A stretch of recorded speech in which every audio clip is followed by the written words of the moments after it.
തിരുവചനം തിരുവചനം. ഈശോമിശിഹായ്ക്ക് സ്തുതിയായിരിക്കട്ടെ. വിശുദ്ധ മത്തായിയുടെ സുവിശേഷത്തിൻ്റെ 1-ാം അധ്യായത്തിൻ്റെ 19-ാം തിരുവചനത്തിൽ നാം ഇങ്ങനെ വായിക്കുന്നുണ്ട്: അവളുടെ ഭർത്താവായ ജോസഫ് നീതിമാനായിരുന്നു. ഒരു നിമിഷം പ്രാർത്ഥിക്കാം. ക്രിസ്മസ് ഒരുക്കത്തിൻ്റെ നാളുകളിലൂടെ നമ്മൾ കടന്നു പോകുക. ഈ ക്രിസ്മസ് ഔസേപ്പിതാവിനോട് ചേർന്ന് ഒരുങ്ങാം. ആ വിശുദ്ധ ജീവിതം തൻ്റെ ക്രിസ്മസ് എങ്ങനെ ഒരുങ്ങി, ഉണ്ണിയെ സ്വീകരിക്കാനായിട്ട് ഒരപ്പൻ ഒരുങ്ങിയ ആത്മീയ ചൈതന്യത്തെ ആഴത്തിലൊന്ന് പഠിക്കാം. ആഴത്തിൽ ഈ അപ്പൻ്റെ ജീവിതത്തെ അടുത്തിരുന്നൊന്ന് കണ്ട് അറിഞ്ഞനുഭവിച്ച് അനുഗ്രഹത്തിലേക്ക് മാറാൻ കൃപ ചോദിക്കാം. വ്യക്തിപരമായിട്ട് പ്രാർത്ഥിക്കാം. ഔസേപ്പിതാവേ, ഈ വർഷം പ്രത്യേകമാം വിധം തിരുസഭ അങ്ങയുടെ വർഷമായി പ്രഖ്യാപിച്ച് അതിൻ്റെ സമാപനത്തോടെ ഞങ്ങൾ എത്തി നിൽക്കുമ്പം ഈ ക്രിസ്മസിൽ അങ്ങ് ഞങ്ങൾക്ക് ക്രിസ്മസ് ആഘോഷത്തിന് ഒരുങ്ങിയ വഴി കാട്ടിത്തരണേ. പ്രാർത്ഥനയോടെ സ്നേഹത്തോടെ ഔസേപ്പിതാവിൻ്റെ മാധ്യസ്ഥം തേടിക്കൊണ്ട് പ്രാർത്ഥിക്കാം. പ്രിയപ്പെട്ട സഹോദരങ്ങളെ, ഈ ഡിസംബർ മാസത്തിൽ പുൽക്കൂട് ലക്ഷ്യമാക്കിയിട്ടുള്ള പ്രയാണത്തിൽ വിശുദ്ധ യൗസേപ്പിതാവ് എങ്ങനെയാണ് ആ പുൽക്കൂട്ടിലേക്ക് തൻ്റെ ജീവിതത്തെ ചേർത്തുവെച്ച് അനുഗ്രഹമായി മാറിയത്? അതാണ് നമ്മൾ ധ്യാനിക്കുന്നത്. സത്യത്തിൽ വിശുദ്ധ ബൈബിള് വിശുദ്ധ യൗസേപ്പിനെ കുറിച്ച് ഒറ്റ വാചകത്തിൽ ഔസേപ്പിതാവിൻ്റെ ജീവിതത്തിൻ്റെ മുഴുവൻ ആത്മീയതയെയും നമ്മുടെ മുമ്പിൽ അവതരിപ്പിക്കുന്നുണ്ട്. ഔസേപ്പിതാവ് നീതിമാനായിരുന്നു. നീതിയെക്കുറിച്ച് ഒരുപാട് വാതോരാതെ പറയാനായിട്ട് നമുക്കാവും. പുൽക്കൂട്ടിലേക്കുള്ള പ്രയാണത്തിലെ നീതിമാനായ യൗസേപ്പിതാവിൻ്റെ ജീവിതത്തിൽ കാണുന്ന ചില ആത്മീയ വിചാരങ്ങളെ മാത്രം നമ്മുടെ ഈ എപ്പിസോഡിലൊന്ന് കാണാമെന്ന് കരുതുകയാണ്. വിശുദ്ധ ക്രിസോസ്റ്റമിൻ്റെ വാക്കുകൾ ഇങ്ങനെയാണ്: നീതിമാൻ എന്ന് വിശുദ്ധ ഗ്രന്ഥം വിശുദ്ധ യൗസേപ്പിതാവിനെ വിളിക്കുന്നുണ്ടെങ്കിൽ എല്ലാ പുണ്യങ്ങളുടെയും വിളനിലമാണ് എന്നാണ് അർത്ഥമാക്കിയിരിക്കുന്നത്. ക്രിസോസ്റ്റം പുണ്യം പറയാണ്, നീതിമാൻ എന്ന് വിശുദ്ധ യൗസേപ്പിനെ വിശുദ്ധ ഗ്രന്ഥം വിളിക്കുന്നുണ്ട് എങ്കിൽ അതിലൂടെ വിശുദ്ധ ഗ്രന്ഥം അർത്ഥമാക്കിയത് സകല പുണ്യങ്ങളുടെയും കേദാരമായ വിശുദ്ധ യൗസേപ്പിനെ കുറിച്ച്. അപ്പം പുണ്യങ്ങളുടെ നിറവായ ഒരു യൗസേപ്പിതാവിൻ്റെ ജീവിതം നമ്മുടെ മുമ്പിൽ വെച്ചുകൊണ്ടാണ് നമ്മളോട് തിരുവചനം നീതിമാൻ എന്ന് വിശുദ്ധ യൗസേപ്പിനെ വിളിച്ച് പരിചയപ്പെടുത്തി പറയുന്നത്. അങ്ങനെ ചിന്തിച്ചാൽ പുൽക്കൂട് ലക്ഷ്യമാക്കിയിട്ടുള്ള നമ്മുടെ ഈ പ്രയാണത്തിൻ്റെ നോമ്പിൻ്റെ ഒരുക്കത്തിൻ്റെ നാളിൽ നാം ഓരോരുത്തരും മനസ്സിൽ കുറിക്കേണ്ട കൃത്യതയാർന്നൊരു സൂചന അത് മറ്റൊന്നുമല്ല, നീതിനിഷ്ഠമായ യൗസേപ്പ് ദർശനമുള്ള ഒരു ജീവിതം നമ്മൾ നയിക്കണം. വിശുദ്ധ ഇസിദോറ് ഈ വിശുദ്ധ യൗസേപ്പിതാവിൻ്റെ ജീവിതത്തോട് ബന്ധപ്പെടുത്തിയിട്ട് ജോസഫ് എന്ന് ഇംഗ്ലീഷിലുള്ള അക്ഷരങ്ങൾക്കൊക്കെ വളരെ സുന്ദരമായിട്ട് അദ്ദേഹത്തിൻ്റെ കാഴ്ചപ്പാടിൽ ചില ദർശനങ്ങളൊക്കെ ചേർത്ത് വെച്ച് ഒരു പങ്കുവെക്കൽ നടത്തുന്നുണ്ട്. JOSEPH എന്നിങ്ങനെ ഈ അക്ഷരങ്ങൾക്ക് വിശുദ്ധൻ സുന്ദരമായിട്ടുള്ള ചില അർത്ഥതലങ്ങളും വാക്കുകളും ചേർത്ത് ചില വ്യാഖ്യാനങ്ങളും ഒക്കെ കൊടുക്കുന്നുണ്ട്. അതെങ്ങനെയാണ്? ഒന്നാമത്തേത് ജോസഫ്. അതിനെ ജോസഫിൻ്റെ ഇറ്റ് ഈസ് ജസ്റ്റിസ്, നീതിയുടെ അടയാളം. യൗസേപ്പിതാവ് നീതിമാനായിരുന്നുവെന്ന് നമ്മൾ പറയേണ്ടതില്ല. രണ്ടാമത്തെ ലെറ്റർ ഒബീഡിയൻസ്. മൂന്നാമത്തേത് S സൈലൻസ്. നാലാമത്തേത് experience, and man with experience. അഞ്ചാമത്തേത് പ്രൂഡൻസ്. 6 ഹ്യൂമിലിറ്റി, എളിമ. ഈ 6 ജോസഫ് എന്ന പേരിൻ്റെ അക്ഷരങ്ങളോട് ചേർത്ത് വെച്ചുകൊണ്ട് വിശുദ്ധ ഇസിദോർ പറയാണ്, ആ വിശുദ്ധ ജീവിതത്തിൽ വിളങ്ങിയ മുഴുവൻ പുണ്യങ്ങളുടെയും സാരസംഗ്രഹമായിട്ട് ആ പേരിനെ കാണാൻ പറ്റും. നീതിബോധമുള്ളവനായിരുന്നു എന്നത് ബൈബിളിൽ വ്യക്തതയോടുകൂടിയിട്ട് നമുക്ക് വായിച്ചെടുക്കാൻ കഴിയുന്നുണ്ട്. നീതിയെക്കുറിച്ചൊക്കെ ബൈബിൾ പറയണത് 15-ാം സങ്കീർത്തനത്തിൽ നമുക്ക് വളരെ നന്നായിട്ടറിയാം. കർത്താവേ, നിന്റെ കൂടാരത്തിൽ ആര് വസിക്കും? നിന്റെ വിശുദ്ധഗിരിയിൽ ആര് വിശ്രമിക്കും? കറകൂടാതെ ജീവിക്കുന്നവനും നീതി പ്രവർത്തിക്കുന്നവനും ഹൃദയത്തിൽ സത്യമുള്ളവനും നാവുകൊണ്ട് വഞ്ചിക്കാത്തവനും സഹോദരനോട് തിന്മ ചെയ്യാത്തവനും അയൽക്കെതിരായ പരിണയ്ക്ക് വഴങ്ങാത്തവനും ദുഷ്ടനോട് കൂട്ടുചേരാത്തവനും ദൈവഭക്തനെ മാനിക്കുന്നവനും സത്യപ്രതിജ്ഞ ലംഘിക്കാത്തവനും അന്യായ പലിശ വാങ്ങാത്തവനും നിർദോഷിക്കെതിരെ കൈക്കൂലി വാങ്ങാത്തവനും ഇങ്ങനെ ജീവിക്കുന്നവൻ നീതിമാനാകും. 15-ാം സങ്കീർത്തനത്തിലെ വചനങ്ങളാണ്. നീതിമാന്റെ അടയാളപ്പെടുത്തലുകളെ മുഴുവനും അതിൻ്റെ അർത്ഥപൂർണതയിൽ ജീവിതത്തിൽ കാണുന്ന വിശുദ്ധ യോസേപ്പ് നീതിയിൽ ഒളിപ്പിച്ചു വെച്ച, നീതിക്കകത്ത് സ്വർഗം ചേർത്ത് വെച്ച, സിസ്റ്റം പുണ്യവാൻ പറഞ്ഞതുപോലെ പുണ്യങ്ങളുടെ മുഴുവനും നിറമായി നീതി എന്ന വാക്കിലൂടെ നമുക്ക് മുമ്പിൽ ദൈവം അവതരിപ്പിക്കുന്ന യോസേപ്പിതാവിൻ്റെ ജീവിതം നമ്മുടെ ധ്യാന വിഷയമാകണം. അതുകൊണ്ട് വളരെ കൃത്യമായിട്ടും സങ്കീർത്തനം 112-ാം അധ്യായം 5 മുതൽ വചനത്തിൽ നമ്മൾ വായിക്കുന്നുണ്ട് നീതിമാനെക്കുറിച്ച്. ഉദാരമായി വായ്പ കൊടുക്കുകയും നീതിയോടെ വ്യാപരിക്കുകയും ചെയ്യുന്നവന് നന്മ കൈവരും. നീതിമാന് ഒരിക്കലും ഇളക്കം തട്ടുകയില്ല. അവൻ്റെ നന്മ എന്നേക്കും നിലനിൽക്കും. ദുർവർത്തകനെ പോലെ അവൻ ഭയപ്പെടുകയില്ല. അവൻ്റെ ഹൃദയം അചഞ്ചലവും കർത്താവിൽ ആശ്രയിക്കുന്നതുമായിരിക്കും. എന്നുവെച്ചാൽ നീതിമാനെക്കുറിച്ചുള്ള തിരുവചനങ്ങളുടെ മുഴുവൻ ആത്മീയ ചൈതന്യവും യോസേപ്പിതാവിൽ കാണാൻ പറ്റും. വീണ്ടും ജ്ഞാനത്തിൻ്റെ പുസ്തകം 12:19 പറയും, നീതിമാൻ ദയാലുവായിരിക്കണം. യോസേപ്പിതാവിനെ കുറിച്ചും നമുക്കിത് പറയാൻ പറ്റും. ഞാൻ പറഞ്ഞു വന്ന കാര്യം, യോസേപ്പിതാവിൻ്റെ ജീവിതത്തിൽ നമ്മൾ കാണുന്ന ഈ നീതിനിഷ്ഠമായ നിലപാടിനകത്ത് ജോസഫിൻ്റെ ജയുടെ ജസ്റ്റിസ് നമ്മുടെ ജീവിതത്തിൻ്റെ ഭാഗമായാൽ പുൽക്കൂട്ടിലേക്കുള്ള പ്രയാണം എളുപ്പമുള്ളതായിട്ട് മാറും. ഈ ഡിസംബർ മാസത്തിൽ മാത്രമല്ല, പുൽക്കൂട്ടിലേക്കുള്ള ഇനിയുള്ള ദിവസങ്ങളിൽ മാത്രമല്ല, നമ്മുടെ ജീവിതം മുഴുവനും ഈ നീതിയെ ചുറ്റിപ്പറ്റിയിട്ട് എൻ്റെ ജീവിതത്തിൽ നിന്നും അനീതിയുടെ വാക്കും ചിന്തയും പ്രവൃത്തിയും നിലപാടുകളും നിലവാരങ്ങളും ഉണ്ടാകില്ല എന്ന് നിഷ്ഠയോടുകൂടി ഇട്ട് നീ തീരുമാനിക്കാൻ തുടങ്ങിയാൽ പുൽക്കൂട് നിനക്ക് അനുഗ്രഹത്തിൻ്റെ ഇടമായി രൂപാന്തരപ്പെടും. ഇനി യോസേപ്പിതാവിൻ്റെ ജീവിതത്തിൽ ഒബീഡിയൻസ്. യോസേപ്പിതാവിനെ കുറിച്ച് പറയുന്നത് യോസേപ്പിതാവ് അനുസരണയുള്ള ഒരു നല്ല അപ്പനായിരുന്നു എന്നുവെച്ചാൽ ഒരു മനുഷ്യൻ്റെ ജീവിതം അനുസരണയുള്ളതാകുന്നു എന്ന് വെച്ചാൽ അർത്ഥം എന്തെന്നാ? ദൈവത്തോട് വിധേയപ്പെട്ട് ജീവിക്കുക. സെൻ്റ് അഗസ്റ്റിൻ്റെ വാക്കുകൾ, എല്ലാ പുണ്യങ്ങളെക്കാളും മൂല്യമുള്ളതും ശ്രേഷ്ഠവുമായത് അനുസരണമാണ്. എല്ലാ ത്യാഗങ്ങളെക്കാളും അതിന് വിലയുണ്ട്. പുണ്യങ്ങൾക്കു മേലെയും ത്യാഗങ്ങൾക്കുപരിയുമായിട്ടുള്ള ഒന്നാണ് അനുസരണമെന്ന് സെൻ്റ് അഗസ്റ്റിൻ പറയാണ്. അതിൻ്റെ അർത്ഥത്തിലുള്ളൂ.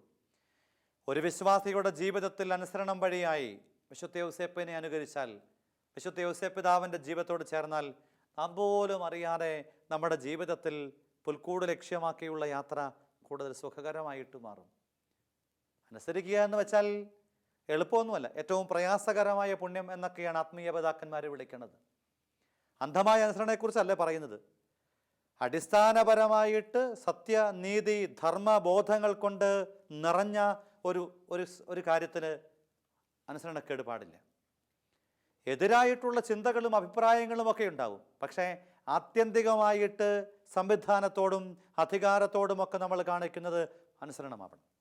അതാണ് തിരുവചനം പഠിപ്പിക്കുന്നത്, യോസേപ്പിതാവും പഠിപ്പിക്കുന്നത്. യോസേപ്പിതാവിൻ്റെ ജീവിതത്തിൽ അനുസരണ എന്ന് പറയുന്ന പുണ്യം അതിൻ്റെ നിറവിലുണ്ടായിരുന്നു. മാലാഖ കൃത്യമായിട്ട് വെളിപാട് കൊടുത്തപ്പം സംശയമൊന്നുമില്ല, പിന്നെ ധൈര്യമായിട്ട് ഈ യാത്ര ദൈവത്തിൻ്റെ പ്രീതികരമായ വിധത്തിൽ മുൻപോട്ട് കൊണ്ടുപോയ വിശുദ്ധ ജീവിതത്തിൻ്റെ പേരാണ് വിശുദ്ധ യോസേപ്പ്. അതുകൊണ്ട് പുൽക്കൂട് ലക്ഷ്യമാക്കിയിട്ട് ഈ ക്രിസ്മസ് കാലത്ത് യോസേപ്പിതാവിൻ്റെ ജീവിതത്തെ ധ്യാനിച്ചുകൊണ്ട് നമ്മൾ നടന്നു പോകുമ്പം എനിക്ക് അനുസരിക്കാൻ പറ്റുന്നുണ്ട്.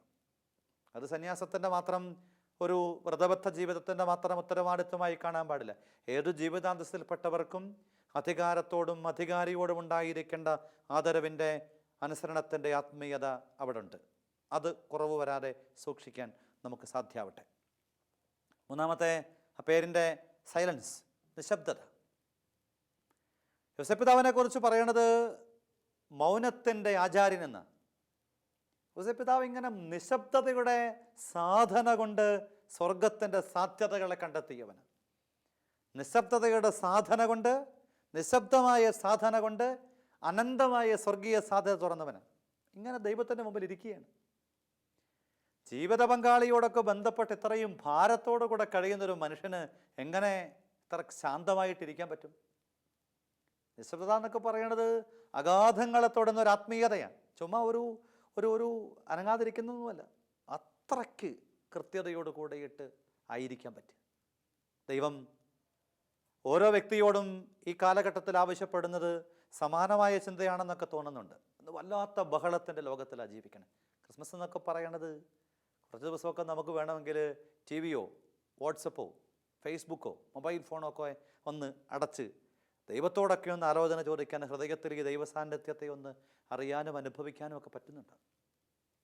പലപ്പോഴും ഞായറാഴ്ച ആചരണങ്ങളൊക്കെ 10 കൽപ്പനയുടെ പഠനത്തിൽ കണ്ടെത്തിയ ഒരു ബോധ്യം, ഞായറാഴ്ച ആചരണം ശരിക്കും പറഞ്ഞാൽ സായിപ്പിൻ്റെ കാഴ്ചപ്പാടല്ല. സായിപ്പ് വീക്കെൻഡ് എന്നൊക്കെ പറയുന്നത് അടിച്ചു പൊളിക്കാൻ വേണ്ടി ഉപയോഗിക്കുന്ന ഒന്നാണ്. ആഴ്ചയിൽ പണിയെടുത്തതിൻ്റെ ക്ഷീണം മാറ്റാൻ വേണ്ടിയിട്ട് മദ്യവെച്ചും ലക്ക് കിട്ടും, അങ്ങനെ പലതരത്തിൽ കഴിയുന്ന ഒരു ചൈതന്യമാണ്. എങ്കിൽ നമ്മളും ആ സമാനതയിലേക്ക് സമരസപ്പെടുന്നുണ്ട്. നമ്മളോട് കൃത്യമായിട്ടും തിരുസഭ പഠിപ്പിക്കുന്നത് വീക്കെൻഡ് എന്ന് പറയേണ്ടത്, ഞായറാഴ്ച എന്ന് പറയേണ്ടത് സാബത്ത് ദിവസമാണ്. ദൈവത്തോട് ചേർന്ന്, ആത്മീയതയോട് ചേർന്ന്, വിശ്വാസത്തെ മുറുകെ പിടിച്ച് ജീവിക്കാനായിട്ട് കഴിയണം. അപ്പം വിശ്വാസത്തിലൂന്നിയ, ആത്മീയതയിലൂന്നിയ പ്രവൃത്തികളും നിലപാടുകളും ഒന്നും ഉണ്ടാവേണ്ടത്. എനിക്കറിയാം അങ്ങനെ ഒരു കുടുംബത്തെ, വൈദേശിക സാഹചര്യത്തിൽ ജീവിക്കുന്നവരാ. ഈ ബോധ്യം കിട്ടിയതിൽ പിന്നെ ഞായറാഴ്ച നന്നായിട്ട് ആചരിക്കുകയാണ്. അന്ന് വെറുതെ ടി വിയും കണ്ട് അടിപൊളിയായിട്ട് സമയം കളയല്ല ചെയ്യുന്നത്.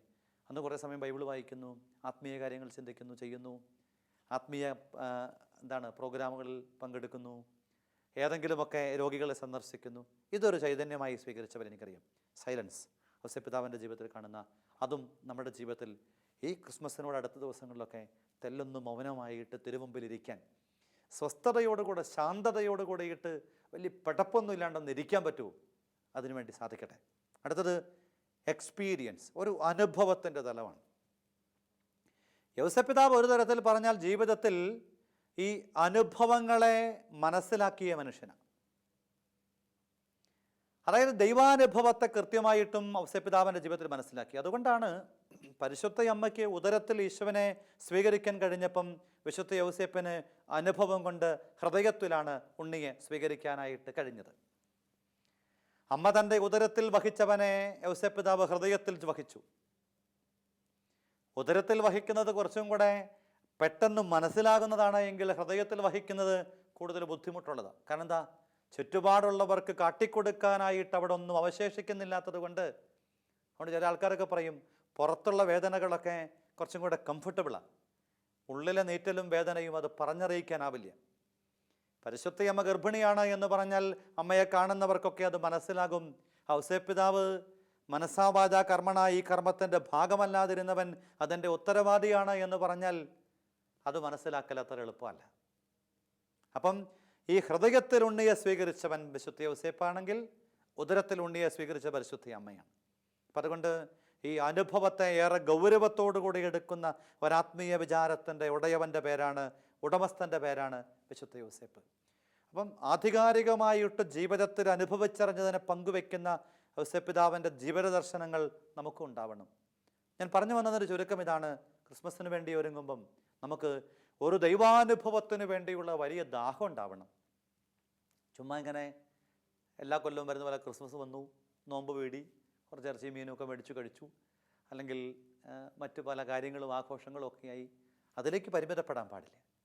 നമ്മുടെ ജീവിതത്തിൽ കൃത്യതയോട് കൂടിയിട്ട് തിരുവചനം പഠിപ്പിക്കുകയാണ്, വ്യക്തമായി നമ്മളെ ഓർമ്മപ്പെടുത്തുകയാണ്.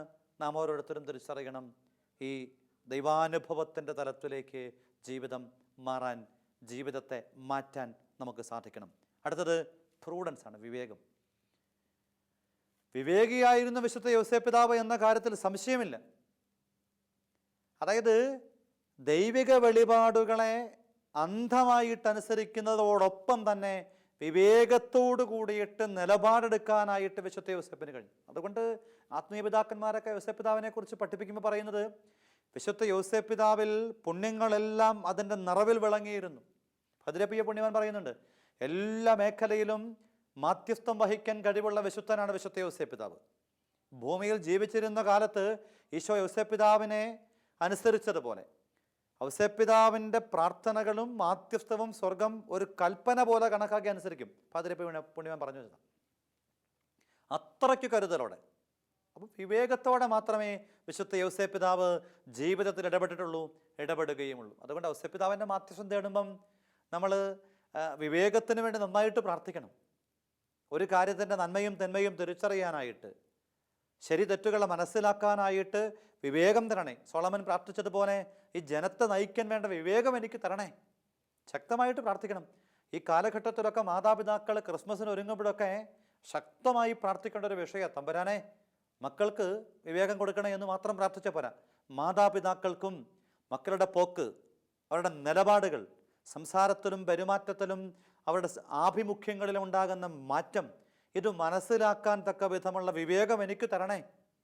ആ വിവേകത്തിൻ്റെ അഭിഷേകം, ആത്മാവിൻ്റെ ചൈതന്യം നമ്മുടെ ഉള്ളിൽ നിറഞ്ഞു കഴിയുമ്പം നമ്മൾ പോലും അറിയാതെ ഈ വഴിമാറലുകൾ നമുക്ക് വേഗത്തിൽ വ്യക്തമാകും. പ്രിയപ്പെട്ടവരെ, അതുകൊണ്ട് കൃത്യമായിട്ടും യോസേപ്പിതാവിൻ്റെ ജീവിതം പഠിപ്പിക്കുകയാണ്. അത് വിവേകത്തിൻ്റെ ഒരു ജീവിതമായിരുന്നു. ദൈവത്തിന് മുമ്പിൽ ആലോചനയുണ്ട്, ദൈവത്തോട് ചോദിക്കുന്നുണ്ട്, ദൈവം പറഞ്ഞ വഴികളാണ് ജീവിതത്തിൽ ഏറ്റെടുക്കുന്നത്. എന്നാലും വിവേകത്തിൻ്റെ കൃത്യമായ സൂചനകൾ യോസേപ്പിതാവിൻ്റെ ജീവിതത്തിൽ കണ്ടെത്താനായിട്ട് നമുക്ക് കഴിയും. അവസാനത്തെ അക്ഷരത്തിൽ ഹ്യൂമിലിറ്റി.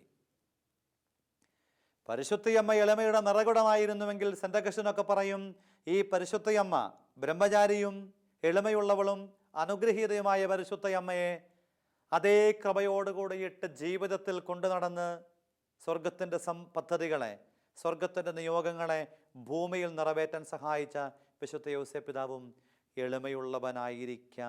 ആയിരിക്കാതിരിക്കാനാവില്ല. യോസേപ്പിതാവ് എളിമയുള്ളവനായി. ഈ താഴ്മയുള്ള ജീവിതത്തിൻ്റെ പ്രത്യേകതകളൊക്കെ യോസേപ്പിതാവിൽ ഒളിഞ്ഞും തെളിഞ്ഞും കാണാം.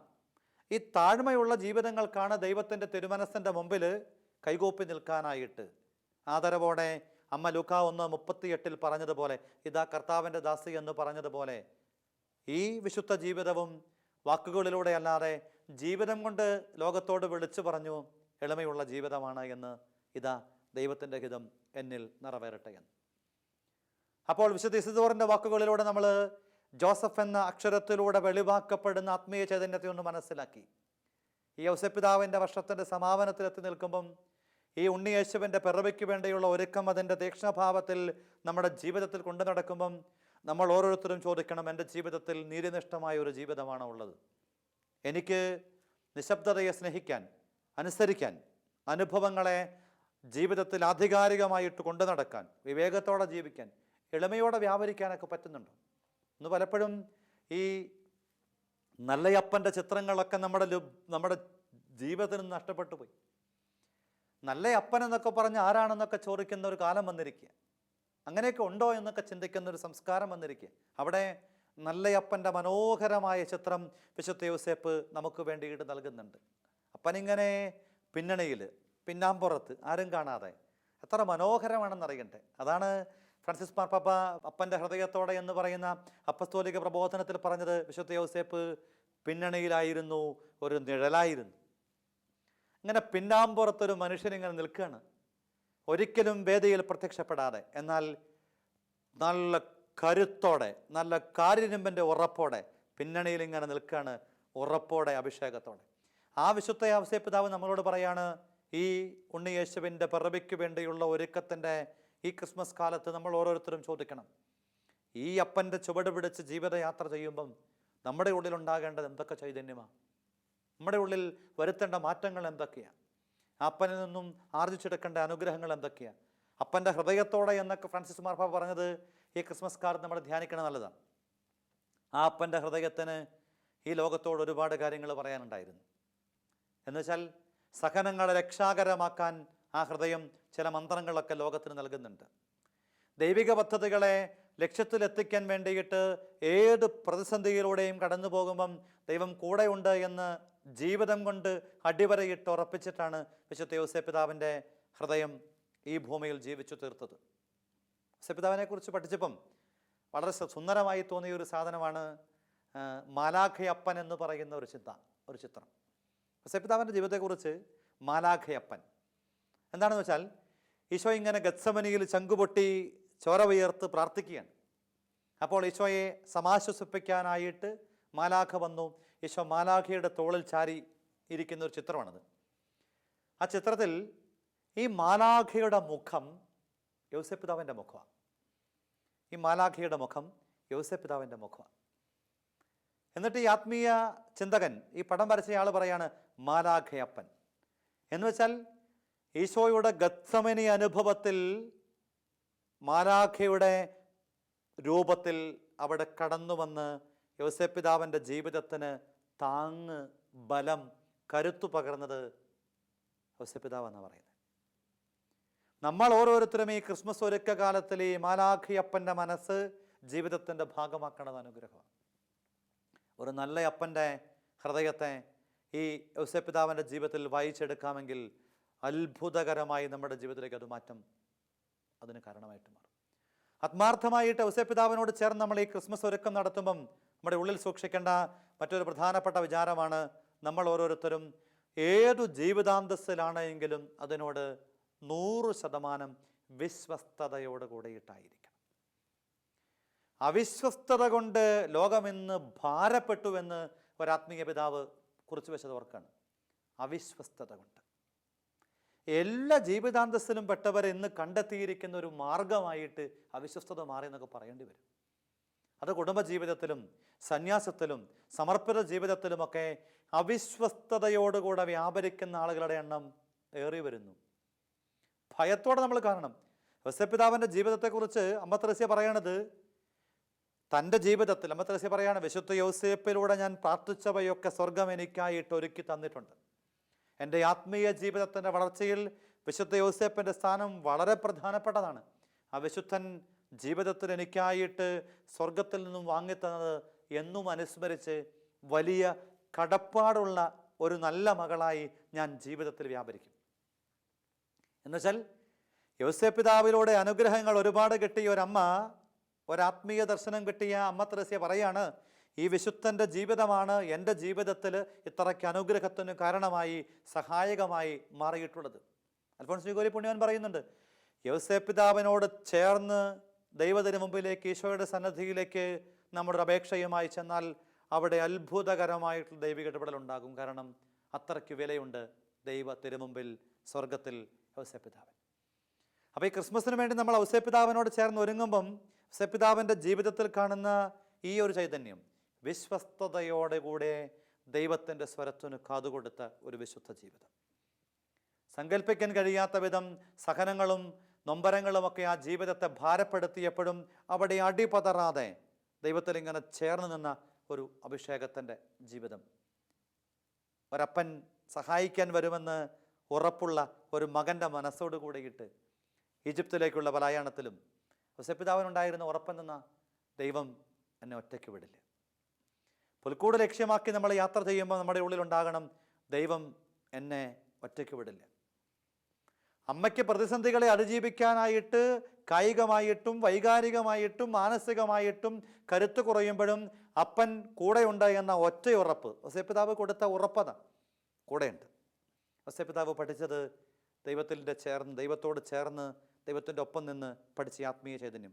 പതിരപ്പിയ പുണ്യം പറയുന്നുണ്ട്, അനുസരണമില്ലാതെ ഒരു പുണ്യവുമില്ല. അതുകൊണ്ടാണ് യോസേപ്പ് പിതാവ് അനുസരിക്കാൻ തീരുമാനമെടുത്തതും ക്രിസ്തുവിൻ്റെ ദൈവത്തെ കൃത്യമായിട്ടും ജീവിതത്തിൽ സ്വന്തമാക്കാൻ തീരുമാനമെടുത്തതും. വീണ്ടും ഫൗസ്റ്റീന പുണ്യവതി പറയാണ്, പിശാചിന് എളിമ അനുകരിക്കാൻ കഴിയും, പക്ഷേ അനുസരിക്കാൻ പറ്റില്ല. പിശാചിന് എളിമ അനുകരിക്കാൻ പറ്റും, പക്ഷേ അനുസരിക്കാൻ പറ്റില്ല. യോസേപ്പ് പിതാവ് ജീവിതത്തിൽ ഇങ്ങനെ സകല പുണ്യങ്ങളും അഭ്യസിച്ച് വിശ്വസ്തയോടെ നല്ല ഒരുക്കു മനുഷ്യൻ്റെ ചൈതന്യത്തോടെ ജീവിച്ചു കടന്നു പോയവനാണ്. ക്രിസ്മസിനായി നമ്മൾ ഒരുങ്ങുമ്പം ഈ അപ്പൻ്റെ ജീവിതം നമുക്ക് മുമ്പിൽ വയ്ക്കുന്ന ആത്മീയ ചൈതന്യത്തെ നഷ്ടപ്പെടാതെ സൂക്ഷിക്കണം, നെഞ്ചോട് ചേർത്ത് പിടിക്കണം, കൃപയോടെ സ്വന്തമാക്കണം. അങ്ങനെ ജീവിച്ചാൽ നാം പോലും അറിയാതെ ഈ ക്രിസ്മസ് അനുഗ്രഹമാകും. ഈ ക്രിസ്മസിന് മറ്റ് ക്രിസ്മസിനേക്കാളും യോസേപ്പ് പിതാവിനോട് ചേർന്നാൽ കൂടുതൽ അനുഗ്രഹമുണ്ടെന്ന് ഞാൻ വിശ്വസിക്കുന്നു. കാരണം ഈ ഒരു കൊല്ലം മുഴുവനും വിശ്വാസത്തോടെ വിശ്വാസ സമൂഹം ഈ നല്ല അപ്പൻ്റെ ഹൃദയത്തോട് ചേർന്ന് കുറേ ആത്മീയ ചിന്തകളും ചൈതന്യങ്ങളുമൊക്കെ ധ്യാനിക്കുകയായിരുന്നു. ഈ അപ്പൻ്റെ ആത്മീയ വിചാരങ്ങളുടെ ചുവട് പിടിച്ച് കുറേ വായിക്കാൻ, പഠിക്കാൻ, അറിയാൻ, യോസേപ്പ് പിതാവിൻ്റെ ജീവിതത്തെ ആഴത്തിൽ ദർശിക്കാനൊക്കെ ശ്രമം നമ്മൾ നടത്തി. അപ്പം വളരെ ഉണർവോട് കൂടിയിട്ട് ജ്വലിച്ചു നിൽക്കുന്ന ഒരു യോസേപ്പ് പിതാവാണ് ഈ 2021 ക്രിസ്മസ് പുൽക്കൂടിലേക്ക് നമ്മളെത്തുമ്പം കാണുക. അതുകൊണ്ട് ഈ നല്ല അപ്പൻ്റെ ഹൃദയഭാവങ്ങളെ ജീവിത ചൈതന്യത്തെ നമുക്ക് സ്വന്തമാക്കാം. നമുക്ക് പ്രാർത്ഥിക്കാം.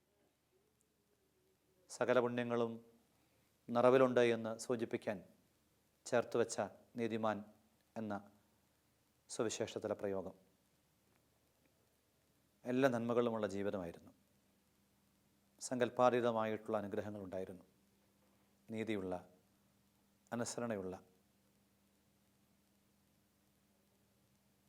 യോസേപ്പ് പിതാവിൻ്റെ ജീവിതം, വിവേകമുള്ള ജീവിതം, ഈശോയെ അനുഭവ സമ്പത്തുള്ള ജീവിതം, എത്രയോ നന്മ നിറഞ്ഞ ജീവിതമായിരുന്നു. എളിമയോടെ ജീവിച്ച വിശുദ്ധൻ വിശ്വസ്തയോടെ വ്യാപരിച്ചു. നല്ല ദൈവത്തിൻ്റെ പദ്ധതിയുടെ മുമ്പിൽ അഭിഷേകത്തോടെ ഉറച്ചു നിന്നു. അനുസരണ കൽപ്പന പോലെ സ്വീകരിച്ചൊരു മനുഷ്യൻ. ആ നല്ല അപ്പൻ്റെ ജീവിത ചുവട് പിടിച്ച് ഉണ്ണിയേശുവിൻ്റെ പിറവിക്കൊരുങ്ങാൻ ഞങ്ങളെ സഹായിക്കണേ. ഔസേപ്പിതാവേ, അങ്ങയുടെ പ്രത്യേക മാധ്യസ്ഥം ഞങ്ങൾക്ക് നൽകണമേ. ഈ ക്രിസ്മസ് അങ്ങയോട് ചേർന്ന് അനുഗ്രഹമാക്കാൻ അഭിഷേകം തരണേ. എല്ലാ കൃപകളും അനുഗ്രഹങ്ങളും ഉണ്ടാവട്ടെ. ഈശോ മിശിഹായ്ക്ക് സ്തുതിയായിരിക്കട്ടെ.